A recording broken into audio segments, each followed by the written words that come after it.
You know, it was just my luck that one of the episodes I actually really loved ended up getting all scuffed during the editing. I was originally, of course, going to upload a reaction to the episode Perfection, but while I was editing it, or while I was starting, when I went to go start editing it, for some reason my video and the episode was out of sync, and no matter how much I try, I can't sync them up. So I guess instead of reacting to it, I'm just going to be talking about it because, like I said, I really did love this episode. And it's not an episode I just want to go like, okay, whatever, we'll just move on to the next one, you know, because this one kind of spoke to me, so I thought I'd talk about it a little bit. Now, for full context, I actually watched this episode before I watched the last episode that I uploaded, which I forgot what it was called, but that episode was really good. So I'm not, when I say that this is the episode that actually helped me enjoy this season again, I am not including the episode that I just uploaded, because like I said, that episode was good. I watched that episode after, because as you guys know, Miraculous Ladybug is, you know, it's sending out its episodes out of order, out of whack. Not as bad as last season, but still kind of bad. So I guess, like, if you guys hadn't noticed, I think since they started doing the whole plot with, you know, Marinette starting to get like Chat Noir, but secretly still into Adrian plotline, I have been slowly falling out of love with this season. When we first started this season, I was enjoying it a lot because they were doing a lot of new things and I was really interested, and the plot was, you know, pretty heavy. But then when they started doing that plot line, I was like, okay, where is this going? Because, you know, they kept hinting at Marinette, you know, having feelings for Chat Noir, but secretly still liking Adrian, with, like, you know, through dialogue and things like that. And it's like, okay, this seems kind of familiar, just, you know, a different tune, like same song, same type of song, but different lyrics, you know? And so I was like, okay, it feels like we're just going to be going back to Adrian any episode now. And as it turned out, that's pretty much what happened with that Chat Noir Ladybug episode when they went up against the Ice Cream Man. So I was like, okay, what are we gonna do now? And then this episode came out, and I was like, wow. Actually, by the end of it, I was like, wow, I actually really like this episode. Because we stepped away from the Adrian and Lady and Marinette thing, and we kind of got back to the other characters, and they were a lot of fun, and I was really enjoying myself. So let's go over this episode and talk about it a little bit more in detail, okay?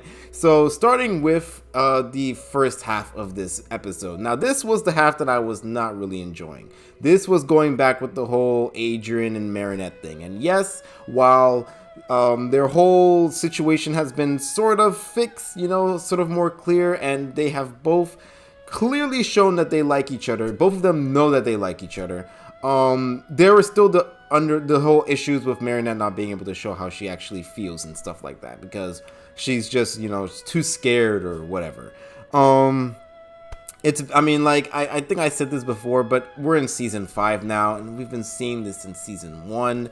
Yes, I understand she's a teenager, she is having trouble expressing her feelings and stuff like that, and that does connect with Kagami's problem later on in the episode. But like I said, it's been 5 seasons now. It's really starting to get old. Like, at this point, I'm like, okay, tell him, don't tell him, I don't care. You know, the whole, like, I'm too scared to show how I feel thing. It's like, if you showed me this back in season 3, I would be interested. But we're in season 5 now. During this whole thing, Marinette is also avoiding Kagami. And this is another thing where I'm like, okay, they're kind of forcing it a little bit. Because, like, at first it's like, oh, Marinette is too scared to interact with Kagami because she doesn't want her to see her weakness or whatever. Which is like, okay, I kind of get that. And, like, you know, the whole thing with the worthiness and, like, I want to be worthy of being your friend and all that stuff.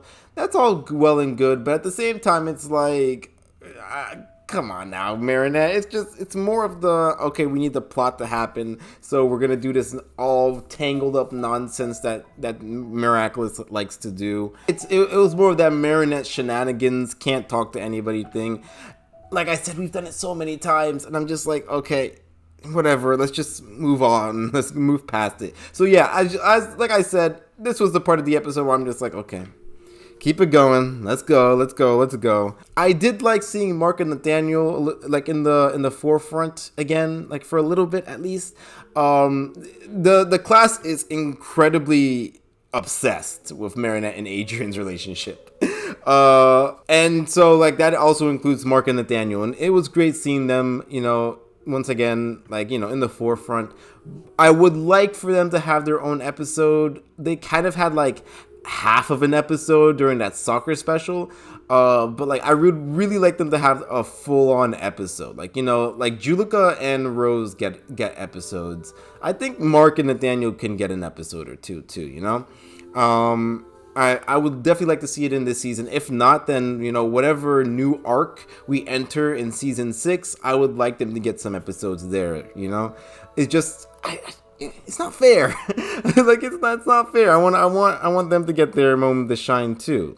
Another pairing that we have that's less romantic but still pretty interesting, Lila and Chloe. It seems like Lila is replacing Sabine as Chloe's best friend. Obviously, Lila probably values that position as much as she values like a half-eaten toast on the floor. Like she doesn't really care. But it was interesting to see Sabine show a bit of a reaction towards Chloe basically replacing her, and I wonder if that's going to carry on in the future. Sabine has been treated so badly. Like it would be interesting if in this season she's just like, I'm putting my foot down and I'm actually moving on past you. It's been 5 seasons now. I think it would be cool if like Sabine was like, you know what, you don't value me.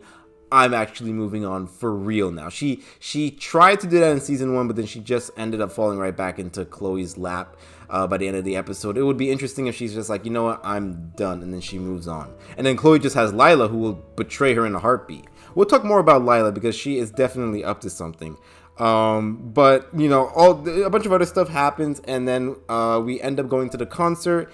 Adrian actually gives a song to Marinette, and I was surprised that it was an actual full song. It wasn't just like a quick thing. It was pretty not a super lengthy song, but a lengthier one than I was expecting. I was listening to the English dub of Adrian's voice actor, as you guys know from like the Christmas special.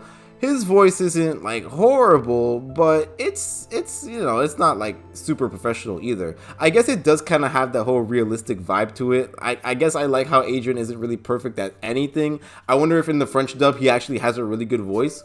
But like the English dub does make him sound like a kid singing, But after that, that's when the episode starts really getting interesting. We find out that Lila actually gave Kagami a list of, proof that Marinette may or may not be her friend, and we see Kagami like just checking it off as she's interacting with Marinette, or at least trying to. And it just shows like Lila is definitely trying to take everything from Marinette, even going after Kagami, somebody who doesn't even go to Marinette's school. It's just like she's kind of obsessed with Marinette. And we see that later on too in the episode, but she really is obsessed with Marinette, trying to take Kagami away from her. And I do feel bad for Kagami because she's basically being used during this like very emotional part of her life right now. It works, and Kagami ends up becoming getting akumatized. I forgot if they gave her I don't think she actually had a name when she was evil. But yes, her power is actually pretty interesting because like she doesn't really have any, well, she does have offensive abilities. She's a cloud, so she's able to make lightning and wind and stuff like that. But the main part of her power is the ability to shut everybody out and not be able to hear anybody, not be able to see anything. She's basically in her own head, traveling around Paris, and it is actually really interesting because it does feel pretty realistic in a way. Honestly, this was an episode that made me really love Kagami because she was very relatable in a way. Like, I'm sure a lot of people out there, me included, like, we do have moments in our lives where we kind of shut everybody out and we don't see any of the positive things. We can't hear any of the positive things because we're also trying to shut out the negative things. So like that's basically what Kagami is doing. And yes, it's like, it's sort of dramatized and, as like powers and things like that. But like I said, it is very realistic in a sort of way where we want complete silence So while also trying to shut out the negative things, we also see shut out the positive things, and that might not be 100% healthy, you know? Sometimes it's necessary, I feel like. Like, I wouldn't mind a day, I guess, with Kagami's ability just shutting everybody out. But what they're trying to get across is like too much of that. It could be a bad thing, you know. But it does have a whole like it does connect. It goes back to the Marinette's whole problem with not communicating. Kagami is shutting everybody out, but she's also not communicating as well. Even when she was her normal self, she wasn't communicating. So like she has that whole list and she's checking it twice. But she's not just talking to Well, she did try to talk to Marinette. She did.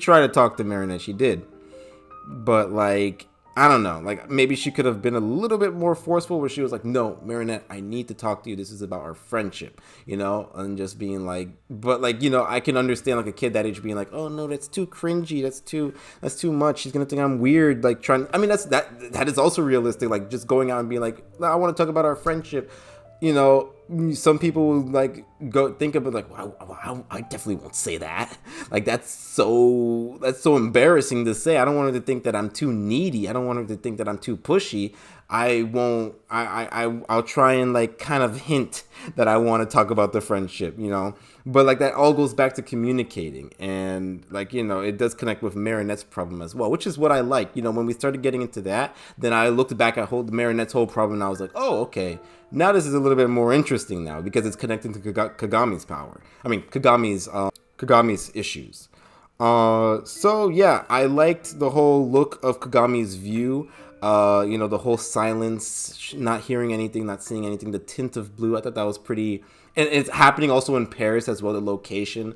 It felt very, in a way, beautiful, which is why I'm saying, like, it wouldn't be horrible to be able to just take a day for yourself and shut out all the bad things and even shut out all the friends. Like, just be like, hey, this is a me day. I don't want to talk to anybody. I don't want to, you know, interact with anyone. I just want to maybe sit at home with a good book or just play video games or watch TV, you know, do whatever. But like, I'm giving this day to myself. Thank you very much. That's not a bad thing, but like I said, the show is trying to show that too much of that is a bad thing. But yeah, a whole episode, like, it had a sort of like poetic vibe to it. Even like the dramatic, like when Kagami returned to normal and she like was heading head first towards the ground, like upside down and stuff like that. That was all like, that felt very dramatized, you know, very Kingdom Hearts in a way. Like when Sora in the opening of Kingdom Hearts 1 is like falling down like head first, and like it just felt very anime in a way. But yes, all of that. It's definitely a good lesson about don't shut everybody out. Don't be afraid to speak to your friends, because if they are your friends, then they should be ready for that gushy, mushy stuff. It's good to just talk, but it's very hard, which is why I understand why Marinette can't talk to Adrian, why she can't talk to Kagami, why she can't even talk to Alia sometimes. But like I said, it's the 5th season. It's the 5th season. That's why I'm just like, please, Marinette, just talk about your feelings, please. You know, there's only so much I can take. The ending was very wholesome, seeing her get all those friend requests on her little evil ring, and then everybody being there for her. You know, I think they were all considered her a friend, but they didn't. I mean, they considered her an acquaintance, maybe, or like a Marinette's friend. But like here, we see them actually being like, hey, you know what? She's a pretty cool person. I will send a friend request. And I hope to see that friendship explored more in the future, you know, not just like, you know, it's not just for show, but I would like to see them, you know, interacting with her more. I think that'd be really cool.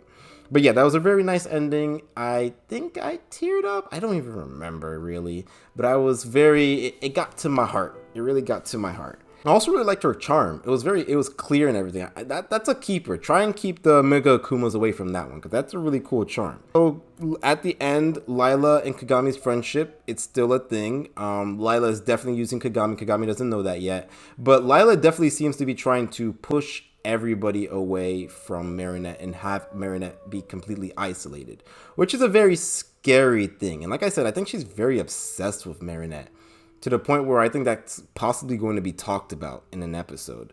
But yeah, she's very obsessed with Marinette. She wants to push everybody away from her. You see her like, chopping Marinette's head off of everybody's pictures. Even I think pictures of her family too. Like, God, I don't know if anybody has been reading the Boruto manga, but something in the latest chapter, which I forgot what chapter it is, that happens to Boruto, and it's definitely reminding me of what happened to what Lila seems to be trying to do. I won't spoil it, but like if you know, you know, and it's a very scary thing. Like I said, Lila needs some help. I don't know if there's gonna be any redemption for her, but like it's the adult in me seeing them as kids and just being like, girl, you need to where's your mom? You need somebody to talk to, for God's sakes. Or maybe it's time for you to move or something. I don't know. This is not a good environment for you at all. But yes, the episode ends with an end credit scene of Saruki and Gabriel. And it seems like Saruki is joining with Gabriel and is basically they're both working together. She knows that he is Hawkmoth or Shadowmoth or whatever, or Monarch, and is not happy that Kagami was akumatized. So Kagami is off limits. He does that again, it's gonna be his freaking hand, which is already, bruised up, So yes, she talks about making Gabriel's dream disappear, similar to how he tried to make her disappear, and it's giving off strong it's been a while. Jesus, I had to look that up. Senti Monster. So yes, it's giving off strong Senti Monster vibes because it was similar to what Gabriel told Felix during the party in the last season. She says that I will make your dreams disappear, similar to how you tried to make mine disappear. So I don't know what Saruki's dream is. We haven't really gotten much of her in this series. She's really just been in the background. The most that we've all pretty much suspected was that she was working with Gabriel, because they're using Gabriel is using her tech. And has been, and she says like, I will take your dream away from you, so no more funding. And she's possibly talking about Adrian as well, like I will take your Senti Monster away if you keep acting up the way that you're acting up, which she's saying that she's gonna kill a child, but maybe she doesn't consider Senti Monsters children, which I wonder when we're gonna start getting into that whole debate, when Felix ends up being outed as a Senti Monster, and if Adrian is a Senti Monster, then him being outed as well. When we start getting into that debate, like, okay, are Senti Monsters people? That's gonna be a really interesting episode. But this was a really good episode. It really brought back my love for Miraculous, and it really, because I was in I was at the edge. I'll be honest, I was at the edge. I think if you guys saw I think I cut it up pretty well to get like keep the negative stuff until like the end, so I don't ruin the reaction, because nobody wants to see somebody just like complain for too long. But I do have some of my complaints in the reactions as well. If you guys go back to my reactions, you'll see that I'm just like, I'm not enjoying it as much as I used to in the the beginning of the season. But this episode is what brought it back, which it sucks that my reaction got messed up. But like, this was the episode that made me go like, here we are, this is it.